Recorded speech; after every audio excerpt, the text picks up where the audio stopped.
Okay, I'm sitting here with my friend Sonia Hutchinson, and I'm really excited for this call because we're going to get to dive into some of Sonia's amazing PhD work today and really, I think, dive deeply into, I think, some cutting edge theoretical work that applies to this ecology of practices that I and many other people around the world are putting together. And so I immediately wanted to throw it over to you, Sonia, if there's any kind of general introduction about yourself that you'd like to bring, um, how would you introduce yourself? Well, this is the question of the thesis, really, is there's so many ways that I could introduce myself. So for the thesis, I went through a journey. So I was running charities, I was sort of chief executive chairs of charities, growing them and making them bigger. And then at some point I didn't want to do that anymore. So then I kind of went on a digital nomad journey. And that was kind of challenging to do that halfway through a thesis because I was researching my own practice, and then my practice completely shifted, and my understanding of practice shifted as well. And now I'm living mostly in Thailand, and again, my practice has shifted as well. I'm still digital nomading, but I've moved more into coaching and doing life coaching, supporting people where they have blocks from what's allowing them to reach their goals and to live their dream life, and helping them to understand ways that they can see the different parts of themselves that are getting in the way, and how they can work with them in a compassionate way to actually create the dream life that they're living. And so it feels like I'm very far away from where I was when I was writing the thesis. And yet, because of the nature of the thesis, I'm still in the same place and always ever returning to the same questions, the same ideas and concepts and theoretical and practice ways of thinking. And so it's really great to be able to come back to the thesis and see that actually I haven't left it. It's always been there. It's just something that continues to, I suppose, permeate through everything I do, even if I'm not aware of it. Mm, Already super rich, and so for me, what's resonating here is your thesis really seems to be talking about this iterative, evolving relationship between theory and practice, right? And like not just sort of having the final word through a thesis, right? But writing something that expresses deep insight from your own lived experience and then being able to, again, iterate, evolve, update that through lived practice over time. And like, I understand there's something here about like performative contradiction that feels core to what you were writing about, right? This difference between what people say that they value, but then what they're actually able to enact and inhabit and live. And it's that um, yeah, in a sense, self-reflective feedback between theory and practice that in some ways can help us to find more integrity or find more, yeah, consistency between what we do and what we say. And so, in that vein, like for me, it's the practices that help me do that, right? It's like it's this relationship between who I actually am and who I'm trying to become, and the practices help scaffold me toward that, roughly speaking. And like I know that you write a lot about practices as well, and you have your own set of practices. And I guess just one of the ways I like to get to know people is what do you practice? What practices have been important to you in your life, and what's important about them? Yeah, I think that came out really in my thesis a lot as well, because I realized that the practices that I thought I was going to write about, so work, we think of like work as being this big thing that you and has value, and therefore that's what you kind of talk about. And actually what I realized is I had all these other practices that were actually enabling me to work, and if I didn't have those other practices, I wouldn't be able to continue, and experience some burnout when I was working too much and not taking in those other practices that I needed to keep my soul alive and fresh. And so the other practices for me, I realized, were very much needing outdoor time. And so I have many different things that I like doing outdoors. In Thailand, it's more around sea and water and being out in the kind of jungle. I love hiking here. I love dancing, absolutely love dancing. So there's a big party scene here and a big spiritual scene here. I always think of the islands almost like two halves, and occasionally they meet in the middle, but they're often quite separate. And so I love the party scene because I can just dance, and that's so embodying for me, and so helpful for me to be present in my body, be present in who I am. And I also do some practices on the dance floor, and it's been kind of interesting sharing those with people just recently. So I do something called a chakra dance. It's kind of my own thing I've created while I've been here, because I do spend time at the party, which is not so much in touch with the spiritual side. But for me, I need to bring that in. And so I do this thing I call a chakra dance, and I go through each of my chakras. As I'm dancing, I really tune into, my root, where I'm based, where I'm grounded, who I am, that I'm really confident and strong in who I am, who I'm becoming. And so I often kind of think about, what is it I'm trying to embody more? Who am I trying to be more? Who am I becoming in that process of life that we live? And then I really kind of feed that chakra, and I have a little mantra, all the things that I want, that I am. And so I kind of go through my little mantra to myself. I'm healthy, I'm wealthy, I'm wise, I'm happy, I'm joyful, I'm adventurous, I'm Mm. loved, I'm in love, I'm loving in loving communities, and I'm healed, I'm healing others, and I'm free. And Mm. so that kind of roots me in who I am. And then I go through each of the different chakras around, what they kind of symbolize. And I kind of feel into those. And it's a way for me to align myself really with who I am and who I'm becoming. And to make sure that I'm not kind of, all my energy is not disparated around everywhere, but I can kind of pull it back into myself. And it just helps me to give a visual, and I do it in the dance. Like I'm literally on the dance floor in a party doing the chakra dance. No one knows about it. It's just but for me, it really pulls me together. And I do it sometimes at home, but I love doing it on the dance floor, because to me, it's not about separating out those practices. It's about bringing them fully into every space that you're in, so that and that's what I find about the island. It can be a bit separated. You have the party scene and the spiritual scene, and for me, it's like, let's bring them all together. And Mm. I do love my yoga and my Tai Chi, and those are part of my practices. I studied Tai Chi for a really long time, so Mm. probably up in my 20s, and went to classes and learned the Yang long form. And then that's just been something that's been with me pretty much most of my life. Occasionally, I've kind of let it slip, and I had to come back to it and just remind myself. And then that again is very grounding. I think Tai Chi is a super grounding practice. Just again, it's like a meditation in motion, like yoga Mm. is. But because you can do it kind of stood up, for me, that's so helpful. I do it a lot on the beach here, because you don't have to have a mat. You just do it wherever you are. And I do little bits of like standing yoga as well on the beach. I love doing that. So Mm. just kind of going through my warriors. And I did my teacher training over in Goa, and that was great because I learned a lot more about the philosophy of yoga, a lot more about why you go into these postures, what they mean, what the breath is, learn about breath work. I know that's something you're super passionate about. And so also breathing, is just an important part of my practice.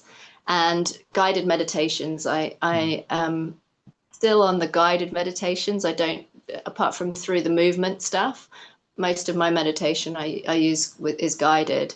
So I love the kind of Joe Dispenza type meditations and things that he leads, which is really about being able to be aware that we're in this infinite universe and that everything is possible, and therefore we just need to tune in to the universe and allow ourselves to be able to make the future and create the future that we want, and that our thoughts are so important in that. And if we allow our thoughts to be negative, and I am just as prone to that as any person, but it's about trying to catch myself quicker and quicker so that I'm really focused in on the thoughts that will lead me to the future that I want, what I'm becoming, who I'm becoming.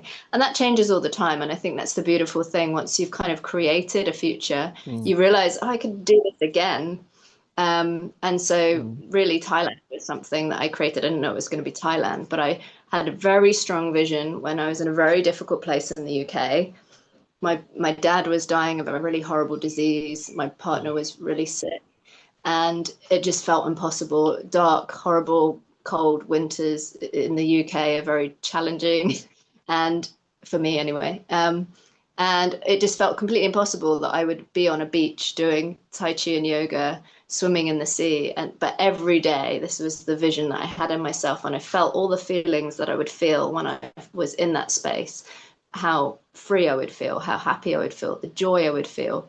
Really, every day, that was part of my visioning practice. And back then in the UK, I was spending maybe 5 or 6 hours with different practices: cold swimming in the sea, walking, meditation, yoga, Tai Chi, journaling. What else was I doing? Yeah, kind of different forms of exercise just to bring me my body, because watching a loved one die, particularly of a horrible disease, is so challenging.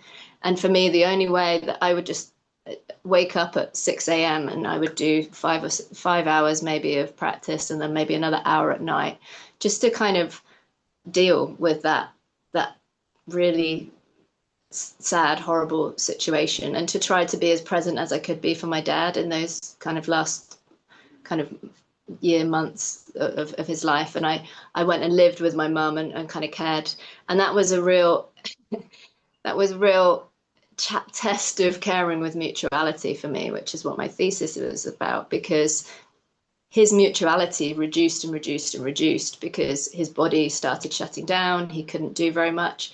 And yet, what I was trying to achieve was, in every bit of care that I gave him, was to try to allow him to have as much of himself left as possible in those last days. So that would mean listening really carefully because his speech started to go, and realizing that often what he was actually trying to communicate was a little joke, and how he was still in there. And that's what caring with mutuality is really about. It's when you, even when you have all of the power and the ability, and the other person has something so limited, but if you can just spend that time to be really present and allow them to just have something back, that creates the mutuality. And those moments when I realized my dad was trying to make a joke despite the pain, despite his awful circumstances, to me, that was with mutuality, because he was able to just for a moment be himself again, and we could laugh and we could have that kind of moment of connection again. Mm. And in a way, we can almost finish there, because caring with Mm. mutuality is completely encapsulated with that scene of me just holding my dad and being there and not shying away. We often shy away from those difficult moments and we kind of shut ourselves off. And yet, what I was using my practices there, like I say, 5 or 6 hours of them was just to be able to hold myself to be present with my dad, so that in those last moments he could still be there as much as he possibly could be, and I could just show care and in the ways that I could, which were very physical at the end, because he couldn't walk, he couldn't talk, he couldn't feed himself, and trying to do that with as much dignity as I could for him, and allowing as much of himself to still be able to come out as possible, and that created the mutuality. Yeah. Sorry, I went on a tangent there, but you No, were asking no. about my practices, but it just reminded time, because it was such a powerful time of practices being so important. And actually, in Thailand, I still practice a lot, but I'm happy here. I love it Mm. here. It's joy. Everything's here already so easily that in some ways those practices, they're still there. I still do them every day, or most days. But it was actually in that toughest time that it was most important to practice. And I Mm. think I don't know. I heard somebody say. I think there's a saying from a monk. I can't remember my reference so well, but I think it was something along the lines of, if you're having a good day, then I'll meditate for an hour. If I'm having a busy, tough day, then I'll meditate for two. And I think that's really true. Like, the tougher your time is, the more important your practices are. Mm. Mm. Wow, well, incredibly well said. And there's obviously about 20 questions I would now like to ask you based on what you just shared. But I just want to, I feel like the most important thing here is just some noticing and some appreciation. So I'm hoping that a listener can tune into the depth of response that Sonia just gave, right? So and what I was hearing is so much of how, the modern world has consistently disconnected us from self, from the other, from nature, and from a sense of the sacred. And what I'm hearing Mm. in what Sonia is speaking, right, in what she's sharing with us from the depths of who she is that it's through the scaffolding of her practices that she maintains her access to not only her life energy, it's not only about like life affirming, revitalizing, but it's also about connecting her consistently with the depths of who she is, and making that depth of heart and soul available in her life through what you said, care with mutuality. Is that how you? Caring, yeah.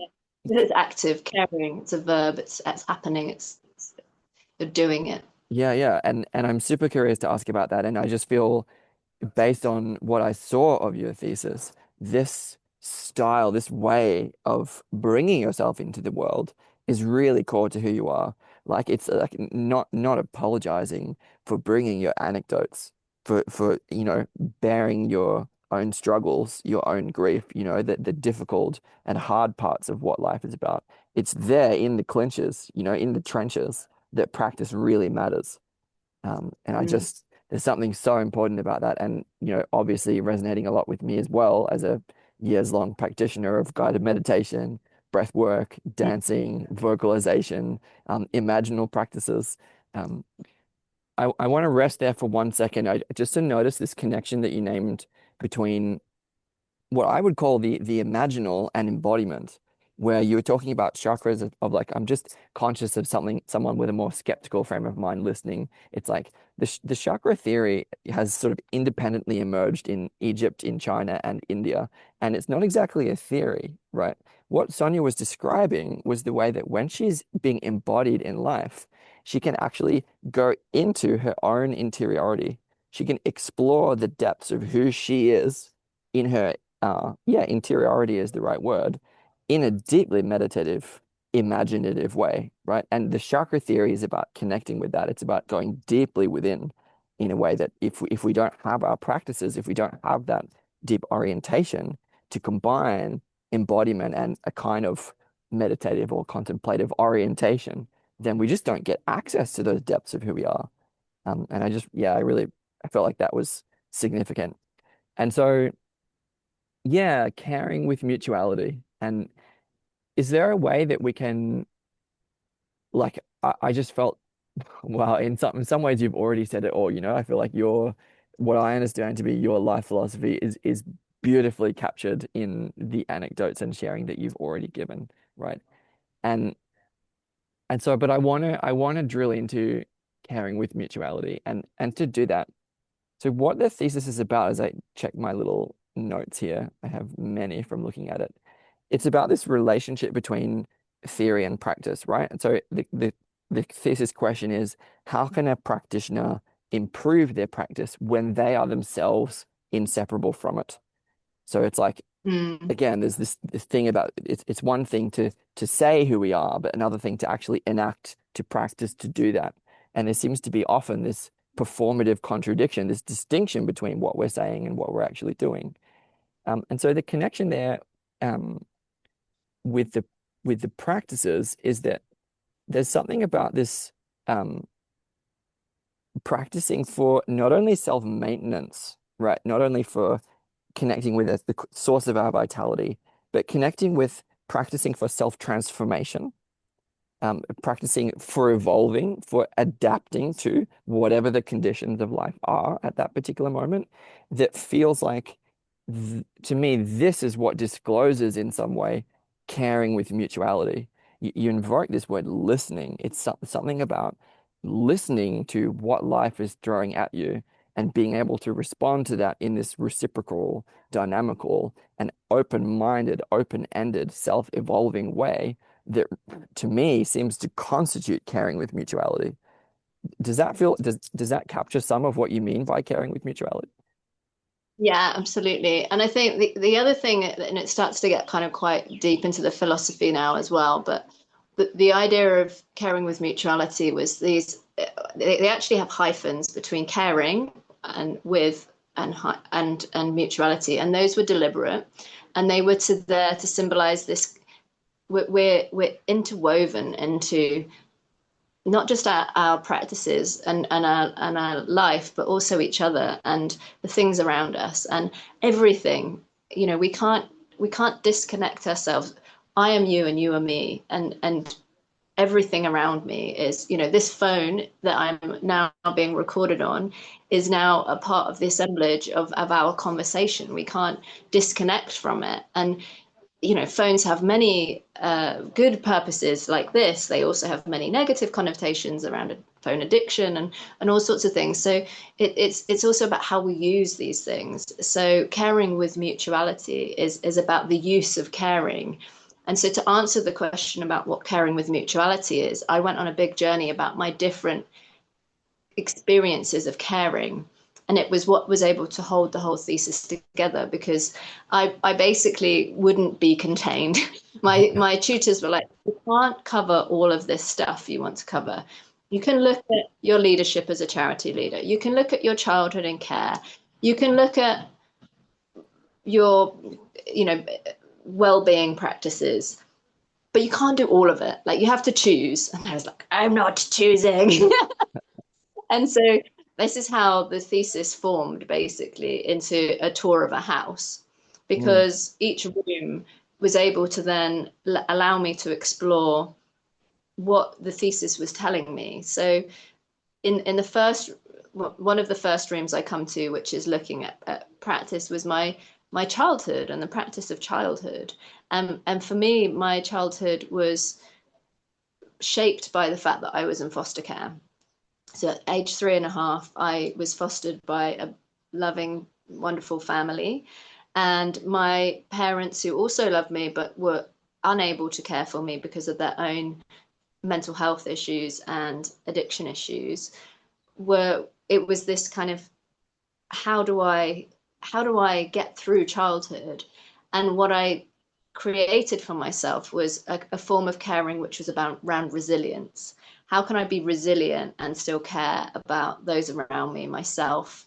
And how do I interconnect with this world when it's a pretty difficult start to life, being taken from your birth family, living with a completely different family, and all of the impacts that has on you. Even if there's a lot of love around, it still has a huge impact on identity, on who I'm becoming as a child in that situation.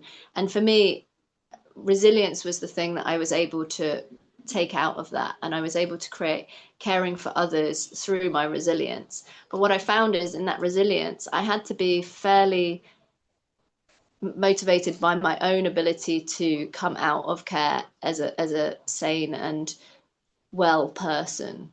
And so I did care for others, but I cared for them in a way that allowed me my resilience to survive that situation. And it meant that sometimes that caring could be fairly self-orientated in order to enable me to survive that situation. So it was very useful to me, and it definitely got me through my childhood. And I definitely came out a very strong, independent, very self-motivated, self-contained person. But sometimes within that containment and in that independence, I wasn't able to be mutual because I wouldn't allow people to help me. I learned that a good survival mechanism was to be resilient. I can hold everything myself, and I don't need to share this with anybody else because I can do it all myself. And that's how I'm going to survive life, which is fine. Like, it got me through. But what I found is the usefulness of that was limited because it didn't allow me to create some vulnerabilities with others that actually creates more depth to relationships. And then I moved into a different area of my life, and I learned around caring with authority because I became a leader for a charity, and I discovered that sometimes I was all out of ways of responding. And so I had to kind of just go to my kind of because I told you so type of thing, because the law says it, because we have to do it this way. And that sometimes was necessary, but it didn't create this ability for everybody in the team to be able to put all of their gifts and talents in. It kind of limited people, and it made people very much like, oh, okay, well, if you're going to be like that, then we're going to just work to rule and we're just going to do what we want. And so it wasn't generative in that way of caring. It was very limited in it got things done as they had to be done by the law, but it left me feeling not great because that's not how I wanted people to feel that they were being done to. And it left them disempowered because they couldn't engage in what was happening. And then through my thesis, as I said, I got told you cannot have all of these things in. And I kind of discovered that Mm, sometimes you just have to hold your what I was caring about, but I just had mm, to I sort of had to push through regardless, and it kind of created in me a kind of trying to remember the word I used, caring with what I, I might even have it here. I Not think I caring, might put caring with something authority, caring with rescuing, caring with resistance, caring with resilience. caring. Yeah, so this is my caring with resistance. It's like Mm, sometimes the other person is not willing to be mutual with you. mm, And as much as you try and say, but I want to create with you, I want to do this thing, it's going to be brilliant. And they're just like, no, you have to do it this way or not at all. And it's like, mm, well, I'm going to resist because I care about this thing so much. I'm going to resist it and I'm going to hold in me this vision that I have and I'm going to create it. And that's kind of what I did in the thesis. And I got a different tutor and I was able to find a way to do it. And then the final one was caring with rescuing. This was probably the hardest one I had because mm, this is the one I thought was mutuality, I think. I mm, think I had created this brilliant way of being the superhero in people's lives and helping them and being this kind of Wonder Woman that would just run in and be like, I can rescue you, I can make everything better. I'm going to work super hard and I'm going to look after you and everything's going to be great. And to me, that just seemed like what a wonderful person I am. Like, yay, I'm doing all these great things for people. And then I had this really painful discovery that actually, when you rescue people, you sort of keep them in victim mode. You sort of take away their power because you're saying, I'm the one that can fix you, which means you're broken, and you can't do it yourself. Only I can do it. And match that with not accepting help myself, which was another thing I discovered about myself, is that I was, because of this kind of ultra resilient independence thing, I wouldn't allow people to do the same for me. So there was no mutuality in it. It was just like, I can do it. I can look after you. This great person that can do all these great things for you. And then your life's going to be wonderful. And actually, I got really confused about why people weren't able to find their own transformation in my wonderful offerings I was giving them. And that was where I discovered caring with rescuing and its limitations. And then through each of those discoveries, in all of my life, I've had moments of caring with mutuality where I've been able to step out of those limited ways of forms of caring, where actually there is this ability for empowering everybody in the relationships. So me, the other person, and whatever situation we're in. I also like to bring in this concept that it's not just me and you in this conversation. Like I say, it's the phone, it's the fact you're in the south of France, I'm in Thailand. We're bringing all of these, like, things that have a part of this discussion into this ability, and that's caring with mutuality. We're allowing the mutuality of each other. I'm able to listen to your questions and hear the enjoyment that you've had of my thesis, and I'm able to contribute back in a way that I can see from your face that you're excited and it's bringing out in you, and we're just creating this mutuality between us. And it's all these things in between, the caring with mutuality and the joining of all of those things together creates the mutuality.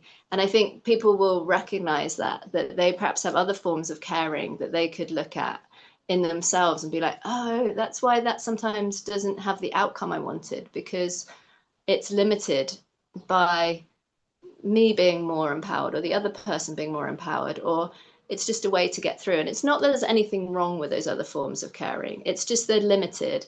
And when we use those outside of the moment of usefulness. So, for example, rescuing is super useful when the building's on fire. You don't want a fireman to come in and say, oh, how are you doing today? Yeah, shall we let me listen to how you're feeling and what you're up to? And is it, oh no, you're having a hard time. Oh yeah, fire in your house. You don't want the firemen to do that. You want them to run in and take you out and rescue you. That's all you want from them.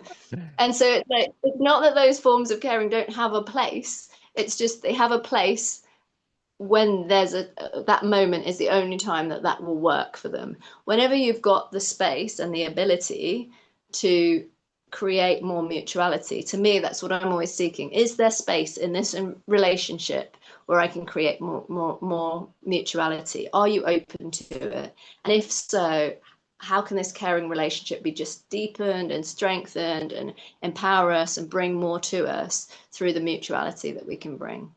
Mm.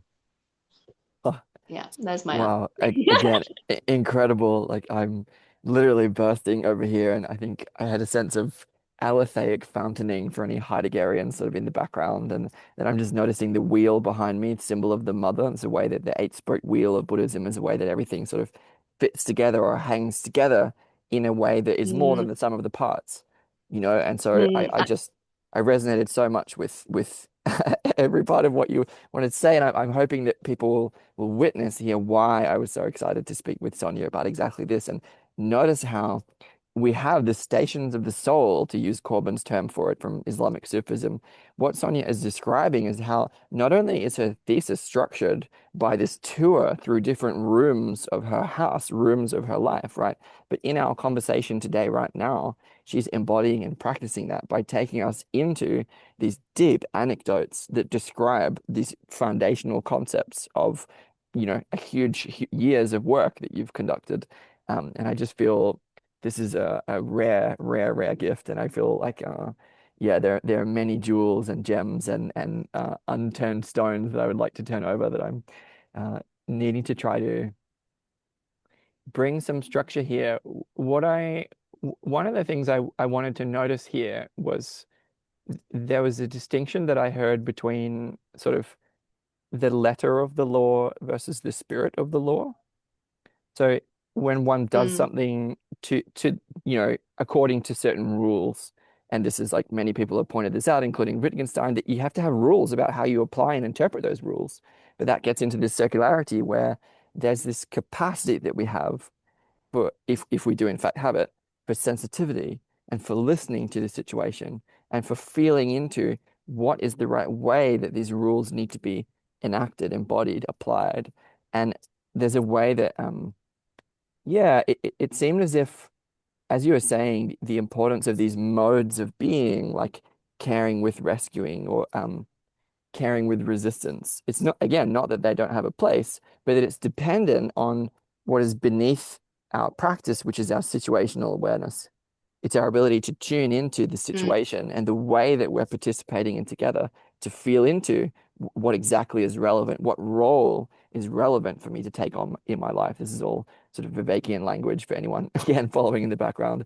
And what I loved here was how it's this the way that by by touring us through the stations of the soul in the way that I just laid out, what Sonia is showing here is this capacity that is trainable through practice for her to adopt different roles in different situations, to be in caring with rescuing, to be in caring with resistance, to be in caring with mutuality, right? Depending on what the environment throws at you.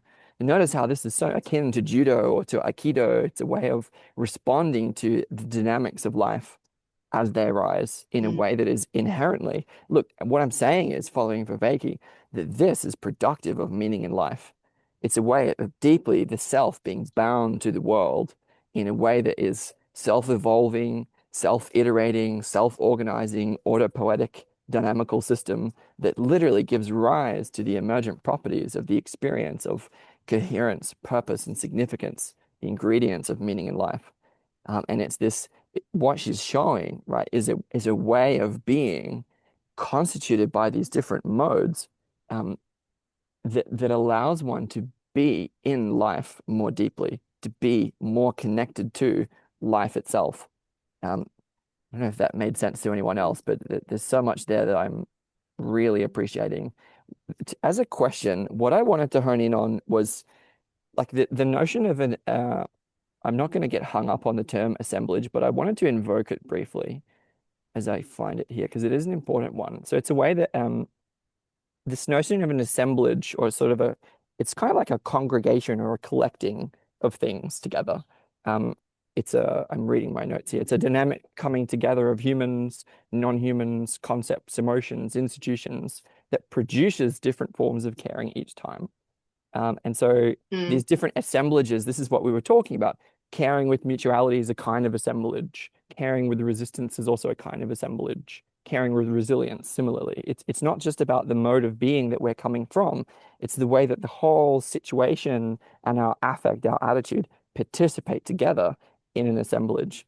But there's something here about the notion of an assemblage being more than the sum of the parts that I wanted to hone in on. And so you spoke to this being raised in foster care, right? And I'm imagining that feels a bit like things being thrown together, in a way that initially don't necessarily seem to belong together.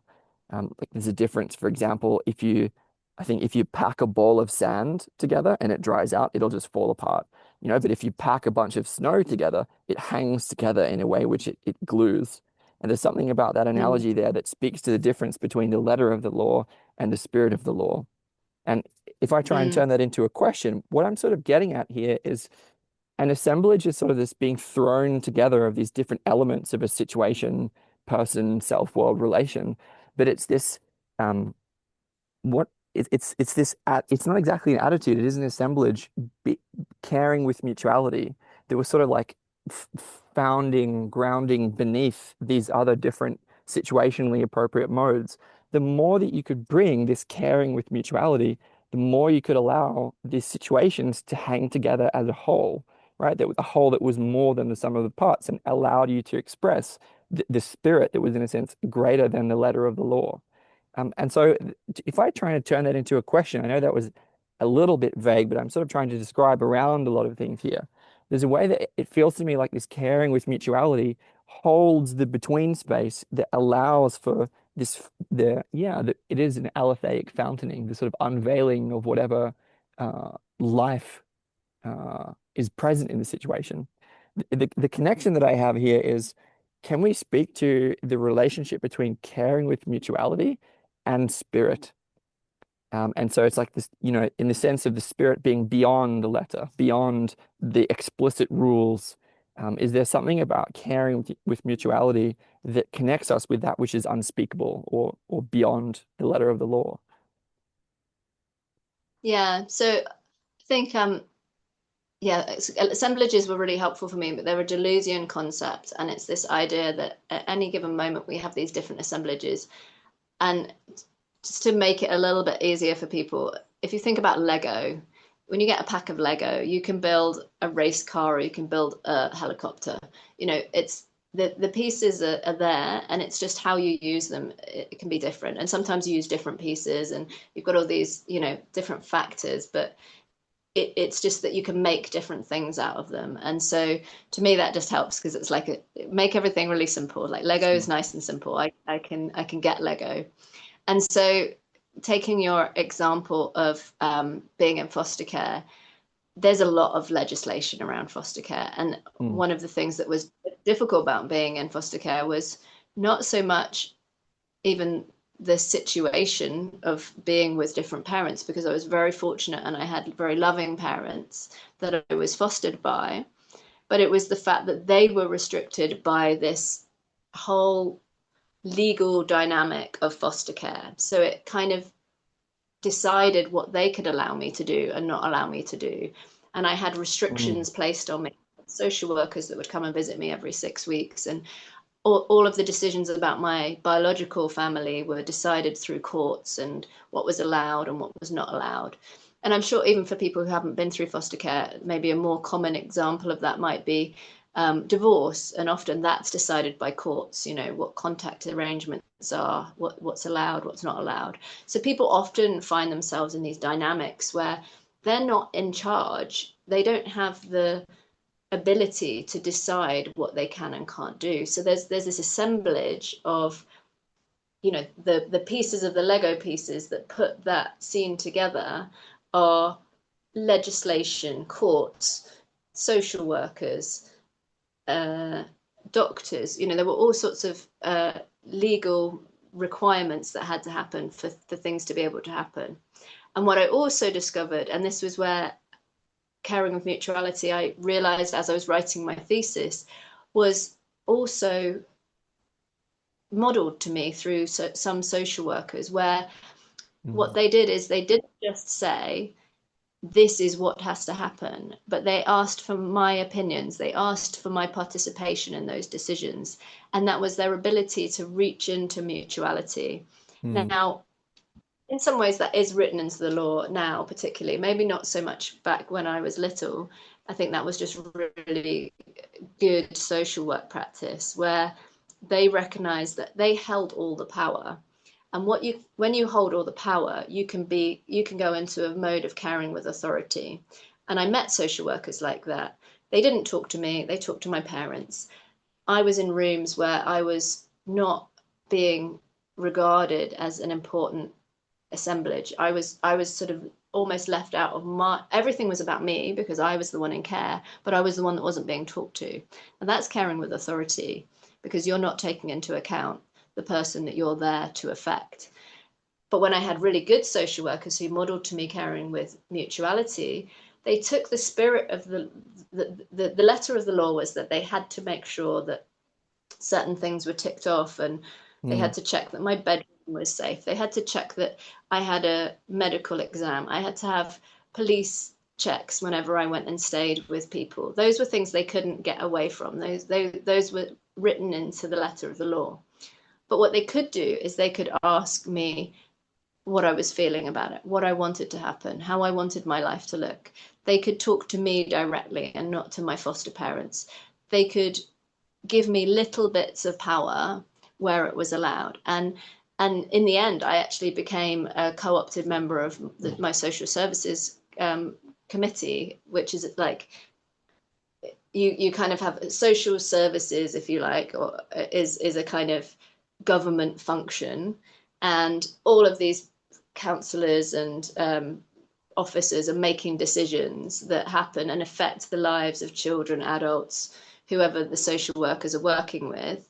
And what my local social services decided was to have people who had lived experiences of how those policies and those decisions affected them. And so I was invited to sit and talk about my experience as a child in care and say, well, you can decide to do that, but this is how it's going to feel to a kid in care. This was my experience when this happened to me. This is something you should take into account. And for those people making those decisions, they used to come up and thank me so much because they said, oh, we never thought of it like that. Because if you've not been in that situation, it's very hard to put yourself in the shoes or think about the tiny little ripples of impact that your decision is going to make by setting a policy. Now, that policy is part of the assemblage of being in care. But if you can invite, with caring with mutuality into that process, then you can. Uh,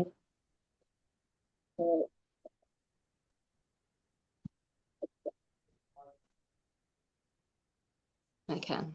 Are Huh. you still there? Yeah, we're still connected.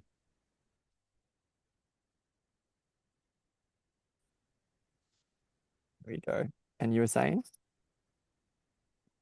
So, well, I thought that was just funny because that's part of the assemblage of this conversation that we're on a phone, and so somebody phoned, and that it creates the assemblage of the recording is not just through the device, but also the device can be used for other things. So, thank you for the phone call to show us what an assemblage is. But I was just talking about the assemblage of social workers and how being asked my opinion created a completely different use of that assemblage. And to me, that created the assemblage of caring with mutuality because they took their power and they gave me some of it by being able to hear my voice. And where they could to make little changes. They couldn't change all of the legislation. They couldn't change the fact that I was in foster care, but they could make that experience more, they could create more mutuality within that where my voice could be heard. And I guess without knowing it at the time, that's where I learned about caring with mutuality. And participation became one of my values because for me, where that's part of caring with mutuality is the ability to allow people to participate in as much way that they're capable of doing, that's age appropriate for them to do, and that is allowable within the situation and the limitations that you have within that situation. And so participation is one of those values I hold. Might just touch on values because values is also part of what caring Mhm. with mutuality is. So for me, the values that run all the way through my thesis are participation, as I just mentioned, also love. And love can be very like, oh, love is, airy fairy kind of we kind of have this inability in the English language to really define what we mean by love because I can like, say things like I love my phone or I love my partner. Well, I don't love my phone the same way I love my partner. And I love you, Sam. I think you're wonderful, but I don't love you in the same way I love my phone and my partner. So that love is kind of different between each of us. And so it's about kind of really understanding for me that love is this powerful action that I show towards people that I love, and it's an action that I take towards wanting people to be more fully themselves. And Mm. then for me, hope was another value, which was around not just a kind of wishful thinking, but a real understanding that bad things can happen and that I have the resilience to overcome them, but that I'm going to use everything within my being to create the future that I'm looking to create. And that creates the hope in me, the future for me, future for other people, and to hold open that possibility of change and improvement and growth. And then finally, for me, justice is a really massive value of mine that I want to see in the world. I want people to be able to have for themselves the things that they deserve, and where they are limited to do that by laws or by other people or by situations they're in, that brings up in me a fight. Like I'm going to fight for that to make sure that people have the ability to live as full a life as possible.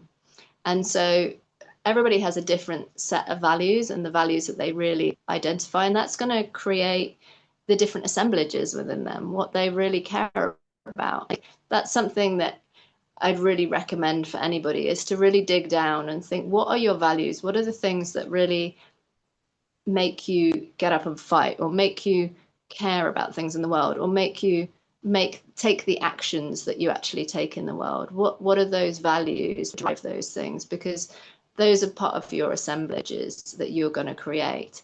And what you'll find is when you really find the assemblage that is how you want to love mostly, that will create your caring with mutuality. It might not be mutuality for you, it might be something else, because your particular values may be that you want to see a different way, or it might not even be caring for you. Caring might not be your thing.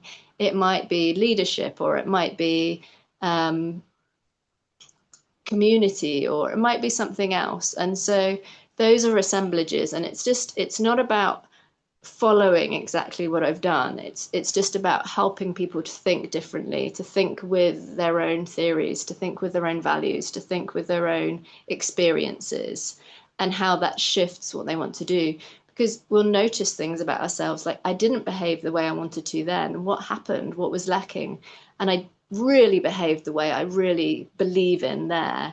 Well, what were the assemblages? What were the situations, the beliefs, the values, the concepts that you were putting into practice that allowed you to live fully? That way of thinking can really, for me anyway, shifts how I turn up in the world. It shifts how I can be. Mm. Okay, so again, I'm just sort of ecstatic, literally like jumping outside of my own skin at the comprehensiveness and depth of your answer to literally any question that I can pose here. I feel like this is literally, this is the nutrition that comes out of rich conversations, so there's this whole discussion there about fulfillment through transformative dialogue. And I guess for me, as someone who really steeped myself in the work of John Vervaeke, this cognitive scientist at University of Toronto over many years. What I'm really hearing in so much of what you're bringing to the table, Sonia, is these different ways of knowing, knowing through values or virtues. To me, the element of virtue is important because they're aspirational. I hear you in this process of self-becoming and self-evolution, as well as embodying values. So there's something to me about aspirational development that ties into these values that you're naming. But beneath that, it's these practices, it's these skills, it's the how question, knowing how to practice in life and move through life.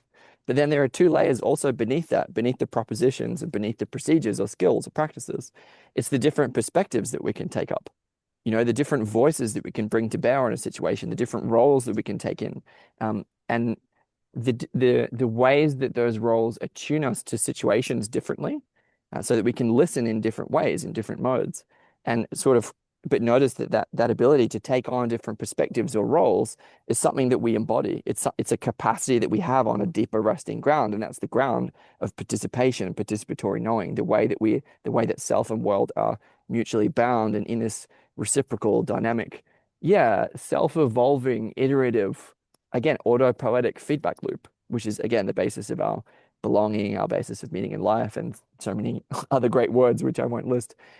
We've talked so much about caring with mutuality as expressive of the depth of our cognitive machinery in terms of the way that we participate in the world, right? And the layer that I wanted to hone in a little bit more on, because I felt like we didn't address that yet as much as I'd like to, is the perspectives. And so there's this element to your thesis and also to the situation now where there are different voices at play, right? And so if I just name in this situation here, there's a sort of interviewer and an interviewee, and then there's maybe also Sam and Sonia and our personalities, and then the perspective of a witness, right? The perspective of someone listening. But then I would also add, and this is a bit of my kind of mystical tendencies, if you like, to me, there's a perspective of the conversation itself. The conversation tends to have a life or an intelligence of its own, an agency of its own, I think, that is sort of, again, more than the sum of the parts. And then we were also making space earlier, finally, for the sort of the matter or the material or the receptacle, in Greek it's hyle, of the conversation, sort of the container, to have a voice of its own, to have a presence of its own. When, the call cuts us off or the signal quality isn't that good, there's something that is sort of speaking through the conversation from the ground, literally from the technology and the matter that is holding it together, and yeah, situating the conversation. And so I just named these as all different perspectives that are present right here. But would you like to take an opportunity to reflect on, in your thesis, the different voices that were present, or the relevance of these different roles or perspectives to your work and your life?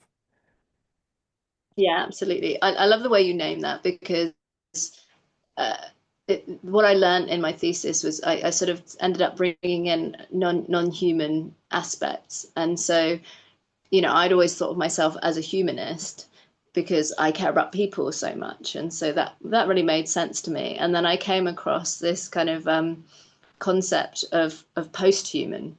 And this was the idea of post-humanism is not that the human doesn't exist, but that the human isn't the center of everything, that we actually decenter the human by recognizing that the conversation has its own life. It has its own essence that is not human. It is beyond, it's two humans having a conversation, but there's something in that creation that is non-human because the conversation has its own essence. And then I was kind of a bit blown away. I was like, oh, hang on, I'm post-humanist. and it's also about recognizing that when we make humans the most important thing in the world, what ends up happening is we kind of get into that kind of caring with authority problem, right?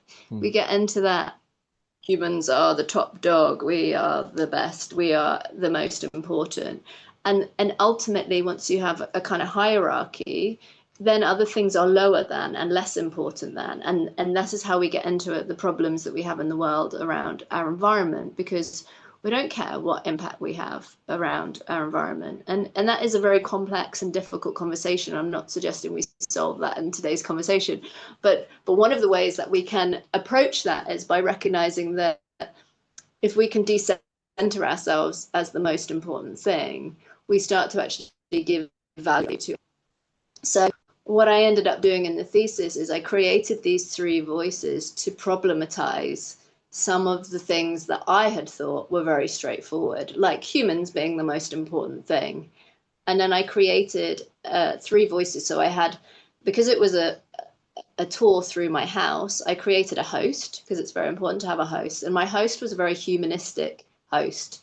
Tried to make things very simple, easy, person-centered, and looked for simple solutions. And then I had a meta host who problematized everything and questioned and said, it's not that straightforward. What about this? What about if you think about things differently? And took a very post-human, post-qualitative, which is a bit of a difficult thing to describe, but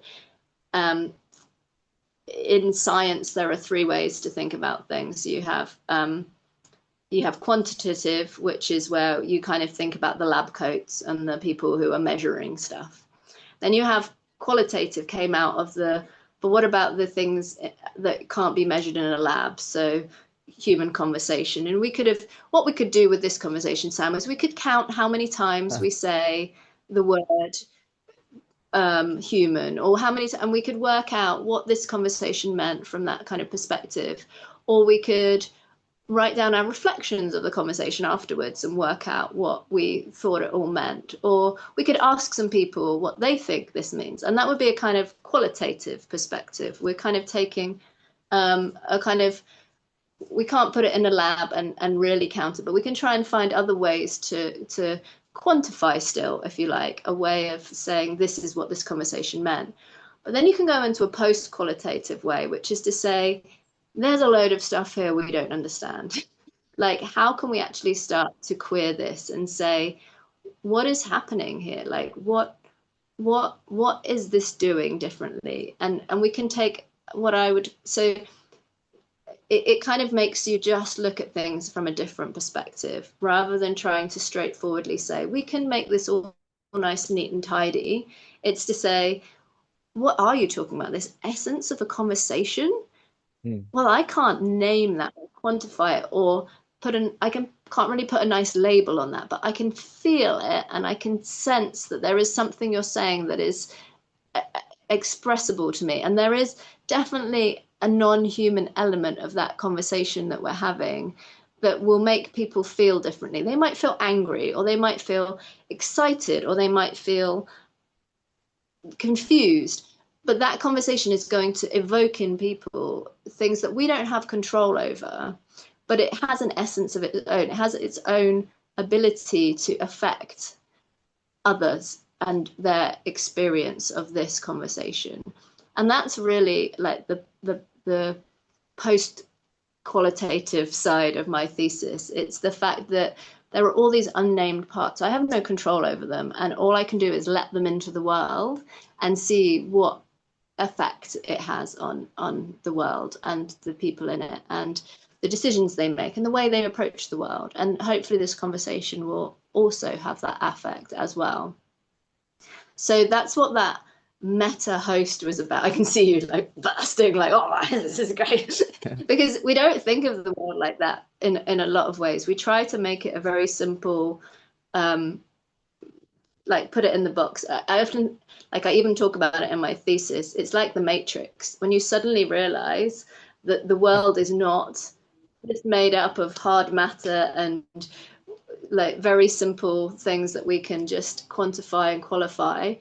And then you realize, oh my God, there's all this other stuff affecting us, and I can't control it, and I don't know how to name it or to put it in a nice, simple package for you to tell you this is what this is about. And that's what my thesis is really. And there's a point in the Matrix where the guy who's kind of about to take down the like Neo and the gang, and he's sat with he's just sat there, he's going, you know, I know the stake isn't real, I know it's just numbers, and I know that, you know, this doesn't exist, but when I put it in my mouth and it tastes so good, I don't care. And I definitely have that feeling sometimes about this kind of opening up your mind to these other kind of concepts is like, oh, sometimes I wish it was just, I could go back to my simple little idea that the world is made of solid things and everything is very straightforward and simple. But actually, the practice, if we go back to practice again, of taking in these bigger ideas and recognizing that the world is not straightforward, that we do need to queer it, we do need to question it, we do like taking different perspectives. I just quickly add to that a discussion that I have in the thesis around, I think a lot of people will understand what I mean by reflection. The kind of, in it is a very useful thing to do, like what went well, what didn't go so well, what could I do differently next time? Like those were questions that I asked a lot when I ran a charity. It's a very simple way of reflecting on your practice and thinking about how you might be able to do that differently. Now, you can take that a step further and you can be reflexive and you can think, well, based on the culture that I live in, the scenario that I'm sat up in, like what can we think about our practice within those limitations, or those, what can we bring into our understanding that takes on a bit more of our understanding of ourselves, and that's a bit more reflexive, you know. Okay, I did that, but I did that because I kind of come from the West and we do have quite a kind of linear processes that we normally do. But actually now I'm in Thailand, they have a very Eastern perspective and they think of things a bit more holistically, and they, you know, they have a kind of more Buddhist perspective, which is that we affect everything and we're part of everything. So, you know, if I would, am I being reflexive, the way that those two things impact on each other would shift how maybe my practice is now. But if we take a diffractive perspective, then what we're actually acknowledging is that by being the very observer, we change the nature of what is happening while we're there. So we kind of shut things down or open things up depending on what we're observing. And what we can do is we can start to kind of be aware of our own impact on our practice. And we can start to ask questions along the lines of, how could I, what are the differences that could be here if I approach this in another way? Like what actually would shift if I was aware of my impact on the world? What would shift if I was aware of the fact that this conversation is taking place on a phone, which may be meaning that some people are getting distracted by the fact that there's some, you know, problems with the Wi-Fi. Like, how is that shifting people's understanding? Are they now going to take us less seriously because we didn't bother to get, you know, the best Wi-Fi, the best microphone, the best camera?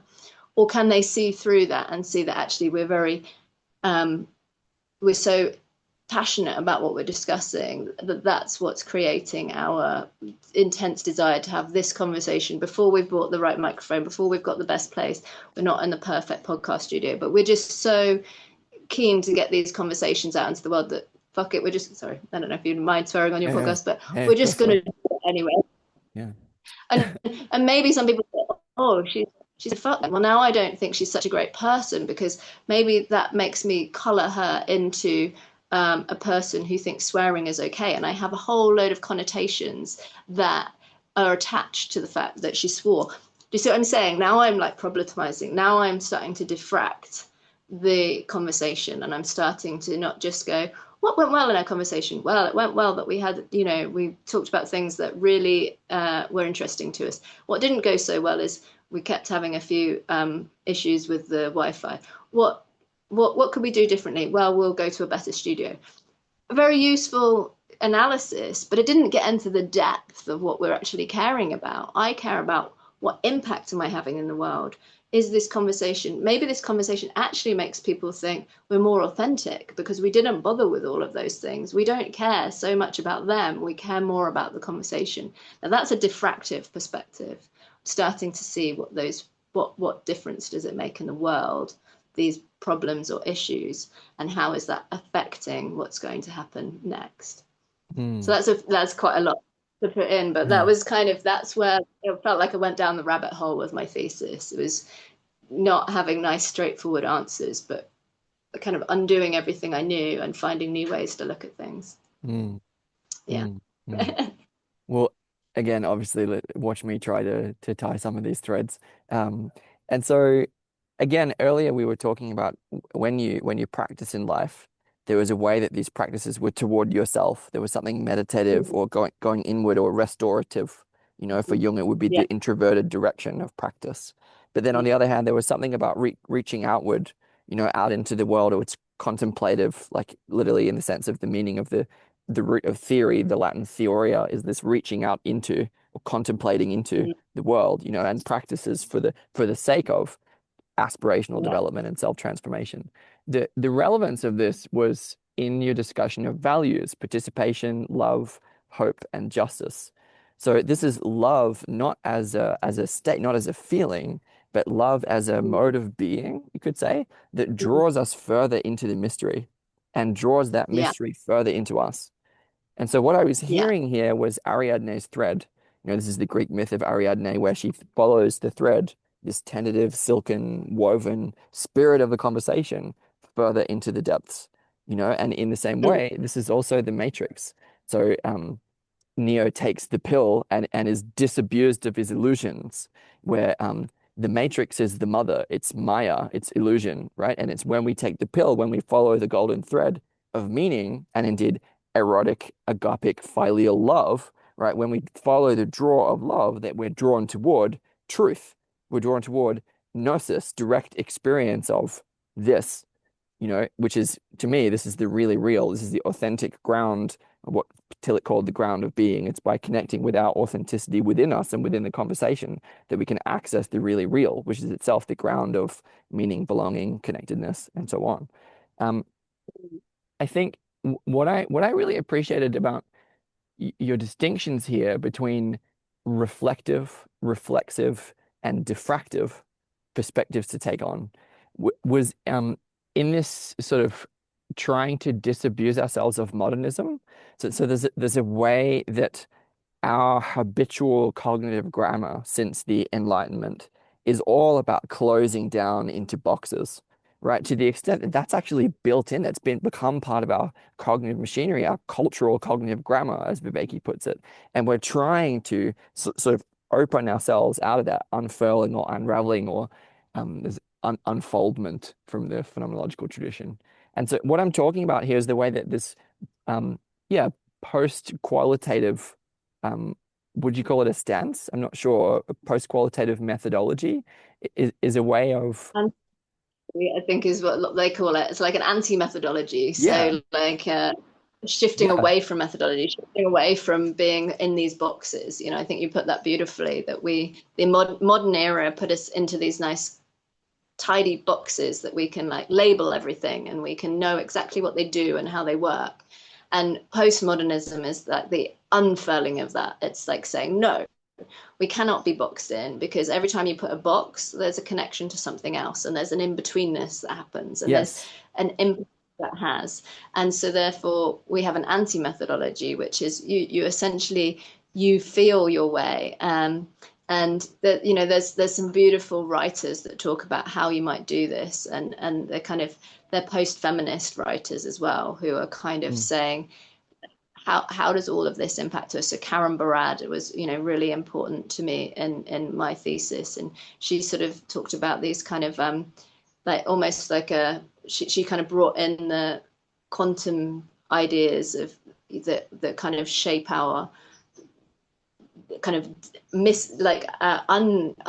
disunderstanding, unlearning of like how mm, things we thought they were solid and they're not solid. We thought they acted like this and they act in different ways, and how we can bring that into our kind of everyday language and our everyday thinking, so that we stop seeing the world so straightforwardly. And she has that just you know some just beautiful writing on how we can you see the world in this new vein and this kind of like the impacts, the ethical impacts that everything has on the world that is not straightforward.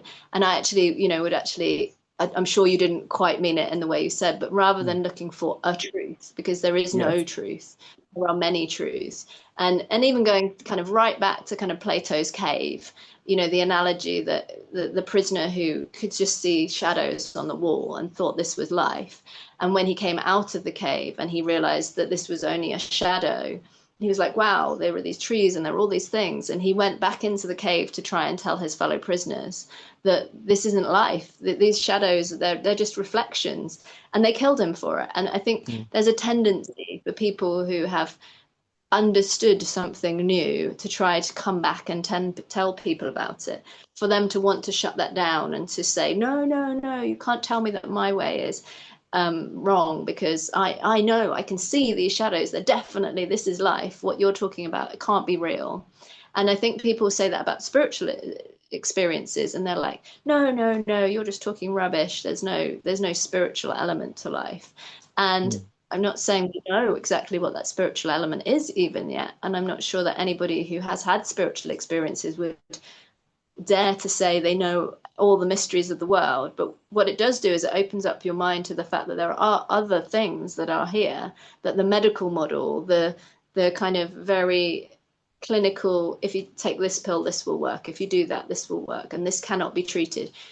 How are illnesses being healed through non-medical approaches that doctors can't actually explain? Well, there's something else happening. We don't know exactly what it is, but we need to at least open our mind up and take a step out of our cave and see that the world that we perhaps first thought existed is not all there is.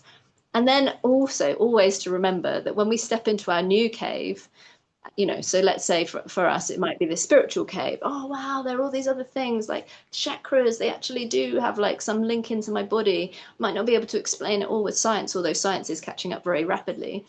um, but there are these other things, these other experiences. My thoughts actually do have actions outside of my mind, and they do create things in my life that are real and tangible. Now most people be like, oh shut up, that doesn't exist, you're just lucky, da da da da. Well, I have to also remember that even though I'm experiencing those things, it's just another cave. And I need to be open to the fact that I may need to step out of this cave. And I've definitely done that a few times in my life, where I've thought I knew the cave that I was in was the right one and it was the truth. And then mm, discovered there was another cave yet waiting for me. And I think when you're open to that, the scary and beautiful and exciting thing about life is that we have many caves that we can go and explore and find out new levels of awareness and new levels of understanding. And it's not linear and it doesn't go in one direction. It's all very confusing and all the one all the same time. And I think my thesis tried very hard to say that that was exactly how life is. We don't have any straightforward ways, but if we have an open heart and an open mind, then we can be much more able to see these truths, the many truths that are potentially open to us, through our practice, through our living a life that we try to every day improve and make the world a better place in whatever that means. And our ideas of what makes the world a better place may shift as we shift into different caves as well. mm. Well, Mm. again, so I'm thinking anthropologically of how caves were literally some of the first sites in which humans made homes. And so, I mean, this is again Mm. Heidegger's essay, Building, Dwelling, Thinking, and sort of spiritual practice of homemaking as evolved from temple construction. This is again sort of like consecration of Mm. the world to the gods, or the resacralizing or reenchantment of the world in that Heideggerian vein, post-Heideggerian as well. There's also a book here that I was reminded of, Heidegger and Asian Thought, where it's this, the whole point of invoking these different perspectives is that they each allow for this the concealment and unconcealment of the world. And this resonates with branches of, I think, Shintoism and maybe Advaita Vedanta. I'm not quite sure. But the point is that the different perspectives that we take up, they disclose different aspects of the world, and they then also enclose other aspects of the world, right? And it's only by this, again, for Corbin, it's the stations of the soul. It's by being able to toggle between different modes of being, different perspectives, that we can reveal something which is more, it speaks more to sort of direct gnosis in a sense of direct knowing of truth, the truth which is, I wouldn't want to pigeonhole that into subject and object. I might talk about transjective truth, but I'm not sure exactly. The point is that it's the kind of truth that truths as you're saying, that we can get a direct felt experience of the kind of direct experience that has been missing for so many people. It's not the perspectives, the different perspectives, they reveal something which is beneath perspective, not something which is like definable or propositionalizable in that way. And so Yeah. there And I was, think it's important to yeah, remember that as we feel, that's only one cave. Like our yeah, ability to feel is dependent on our current understanding of our experiential world. And as mm, we actively seek to increase our field of understanding, our feeling towards those things is also mm, shifting. And so sometimes we can put this huge weight on, well, I felt this way. Yeah, mm, but how did you only felt that way because that was the only way you only had that ability to feel that way in that moment. And as you shift and you move and have new understandings, your ability to feel into things will shift and change. And I think sometimes we don't realize that actually that very experience of increasing our knowledge and our understanding also shifts our experiential world. We yeah, feel, we yeah, yeah. literally feel things as we know more. Mm, I'm mm. sure you know this because Yeah, I yeah. I you mean, as know a breath worker, for example, this practice of breath work involves deep receptivity, opening to the mystery, but then also receiving downloads, insights that come from, I don't know, wherever. And then they yeah, change my felt experience of being in the world. This is practicing for yeah, transformation, right? It's opening out yeah, to the possibilities that we couldn't conceive of before because of our so limited and boxed in modernist imaginations. And I wanted yeah, to focus in on a couple something here, like the whole relevance of invoking these different voices that you're saying are really mm, helpful. You could say interpreters of Deleuze from post-feminist and mm, feminist thought is that mm, by by opening to the world in this way, by making space for the different perspectives that are both within ourselves, the different parts within us, but also the different mm, perspectives that are here in the conversation in a more intersubjective sense, that aspects of reality are disclosed that could not be disclosed otherwise. And so to mm, me, this is like a huge part of the meta crisis, meaning crisis going on in the world, is that our senses have been atrophied, that we've forgotten how to listen. And this matters, right? mm, Imagine that our senses, our five senses, are literally what keeps us in contact with the world. Well, imagine that there were senses, right, that we're not attending to, that we're not attuned to. Well, it's by practicing, again, as a practice, opening out into this mm, mode of being, by opening our minds, by opening our hearts in this way, which takes work, right? It's difficult, that we can actually recover a felt sense for voices that we've forgotten long ago. And to me, this is about our deep connection with the earth. This is about listening to the earth in a new way and reconnecting with the other through nature, through other people, and through a sense of the transcendent, and allowing that to speak directly to us. To me, mm, there's something about homemaking, and for me, there's also something sort of involving the different faculties. Like for Jung, it was sort of thinking, feeling, sensing, intuiting. It's like, to me, I wouldn't want to pin it on just feeling, although for me, that's one of the most important ones. It's by putting these different faculties together, as well as the different perspectives, that we can, for me, get a sense of, in a way, that which is beneath language.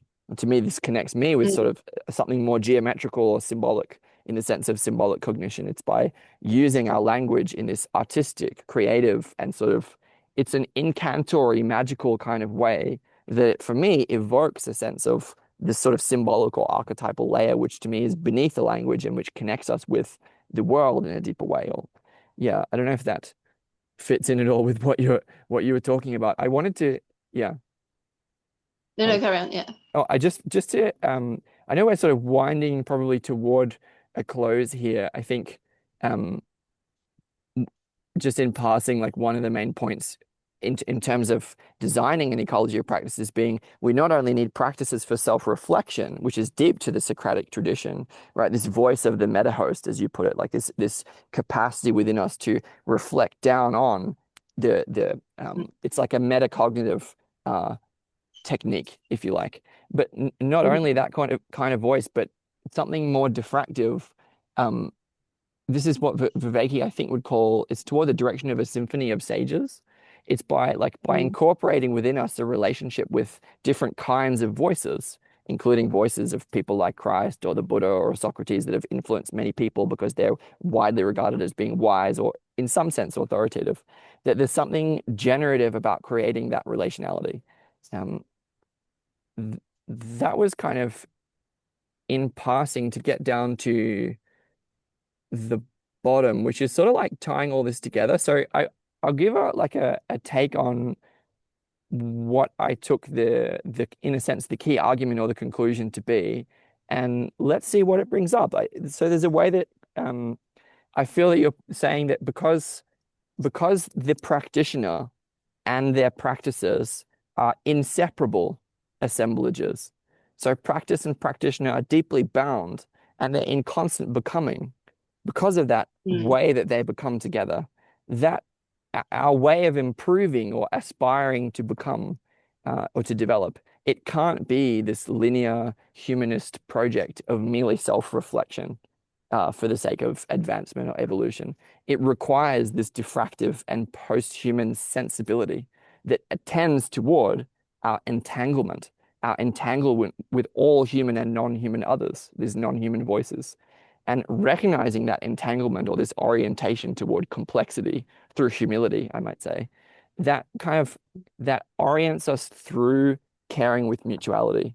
It's a way that by caring with mutuality, our whole being, not just our mind, is opened to the possibilities of the world and to the assemblage, the sort of quote most generative of thriving for all involved.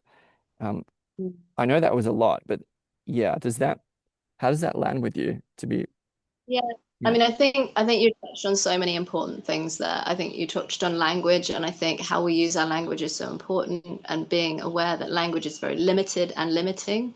I think you touched on the fact that if we if we try to allow ourselves the complexity rather than because we and absolutely most of the world is in these binaries, and it is in these very qualitative and very dualistic ways of thinking, and that has caused so many problems. And a lot of the problems we see now is the fact that people don't seek complexity. They want the soundbite, they want the easy quick answer. They don't want to have to think.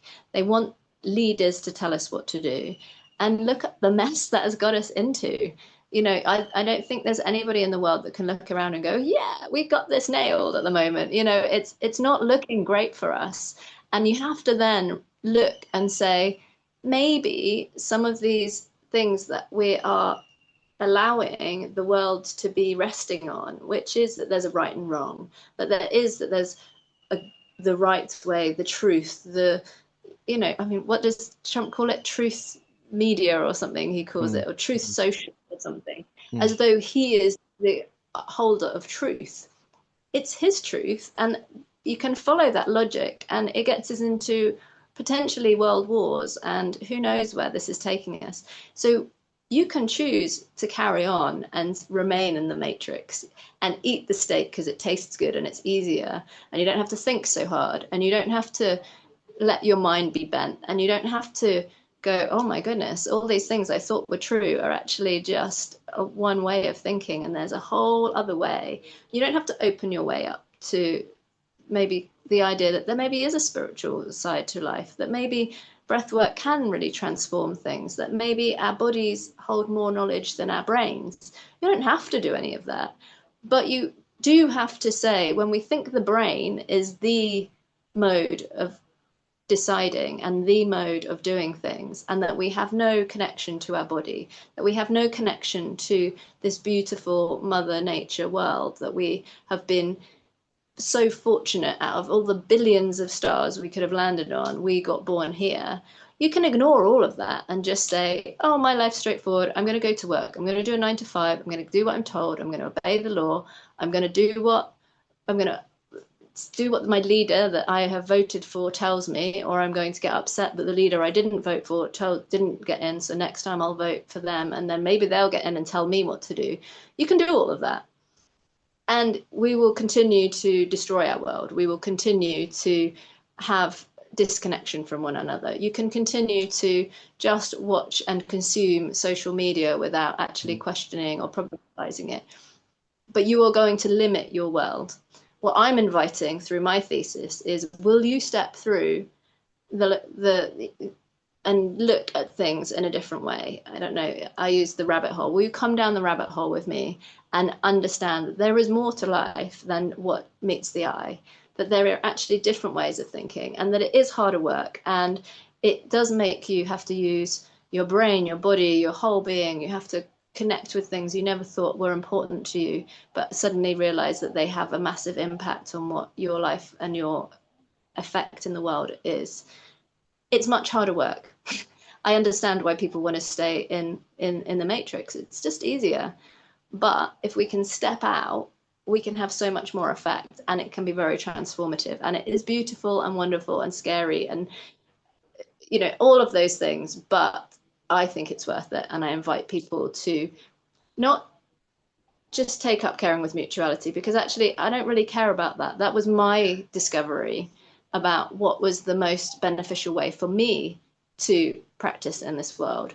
What I'd be much more excited for people to do is to go on a self-discovery about what are their values, what are the concepts that really impact them, what are the things that are both human and non-human that make them up, and that what are the most beneficial ways that they interact with the world. So interaction is this understanding that there's these places between, that we don't just assume that it's a two-way process, but there's all of these other, like the conversation having its own essence, that we are creating between each other, not just from one another to another.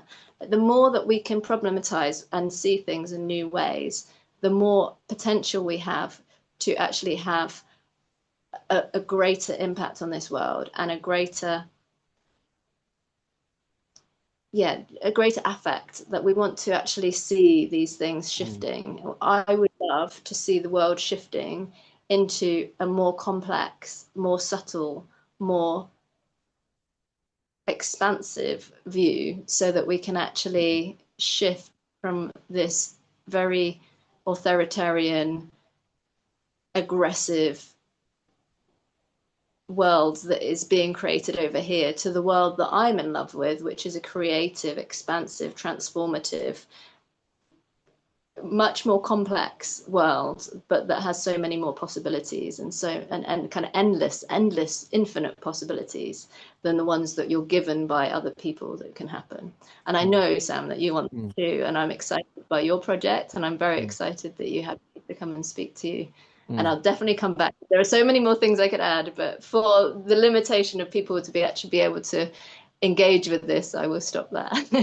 Wow, wow, wow, wow, wow. And I'm just hearing as well that like it actually situates us more deeply within ourselves.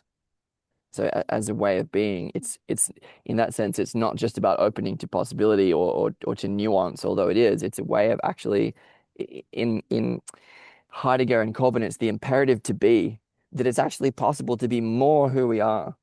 And this is, Mm, Tolstoy following Christ. The kingdom of God is within you. It's the inward turn. mm, It's by excavating, in a sense, the depths of who we are, that we can actually fit more deeply into the world. So as yeah. you said at the beginning, it's like making the whole of yourself, the whole of your heart and soul available to engage with the world. That's what we need. We need people to come alive, and that's the way to do it, as far as I can tell. I just think really, really, really well said. Um, is there anything else that you would like to bring forward that you felt has been left unsaid, or anything more that you would like to leave with the viewer? I think a whole nother conversation, Yeah. because there's so many things that I could draw on, because it is so complex, and I think that's what's lovely. And I guess what I would leave this conversation with is, I would encourage people to dig deep, like go have a look at my thesis and see, what does it do for you, like where does it take you, look at what Sam's doing, like look at the people that have influenced us, and see, what do those influences have. And some of them will sit with you and resonate with you, and others you'll be like, nah, that doesn't work for me. And that's okay. Like, you don't have to take everything on board, but it's the very ability to dig deeper and actually engage in different thinkers that changes your thinking. And go and try something you've never tried before. If you've never done breath work, go and try it, because maybe that's going to be the thing that sinks you into your soul that you've never experienced before. Or try yoga, or try Tai Chi, or go climb a mountain, or go and swim and go down deep into the water so that you out of your normal everyday state of being and you feel differently. My thesis talks about freeboarding, which is a whole completely different thing. It's an extreme sport. Go try an extreme sport. You cannot be more present than you are in an extreme sport, because you cannot think about anything else or you will literally hurt yourself. So find your way, whatever your way is. It might be sitting in silence and contemplation. It might be flying down a mountain, on a crazy piece of wood, like whatever your thing is that helps you become more sink into something you've never experienced before. Go seek those experiences that you've never tried before, and see where that takes you, because it's very difficult not to step out of your cave when you try something completely different. And you have to do a lot of mental gymnastics to remain in your cave when you actually go experience different things. And that can be through reading a book or through actually doing it. But the mental gymnastics to remain in your cave becomes more and more difficult the more different things you do. Go travel, go see a different country you've never been to. Like I invoke people to try new things, because that is the best way of shifting from simple to more complex. Mm, mm. To me, it would be that the people who are, are most able, most willing to go and try something new that they've never done before, those are the people who can find that spirit within them that wants to open to something new. Those are the people who are best situated to begin participating in the creation of the more beautiful world that our hearts know is possible, as Charles Eisenstein put it. And that's exactly the kind of person that we're trying to connect with. For me, I'm resting back in the virtue of listening, in the sense of Mark Wynne renewing the senses. It's about the practice of deep listening as a way to alethically unveil these voices that would not otherwise be heard and that have been hidden from us in the depths of the earth for the longest time. To me, this is the way to, yeah, restore the depths of our true humanity and become who we really are, who we always have been. Um, yeah, become who you are, as Alan Watts put it. Sonia, thank you Yeah, so much for your time today. This was like a rare gift, and I'm incredibly grateful. And stay tuned for round two, I would say.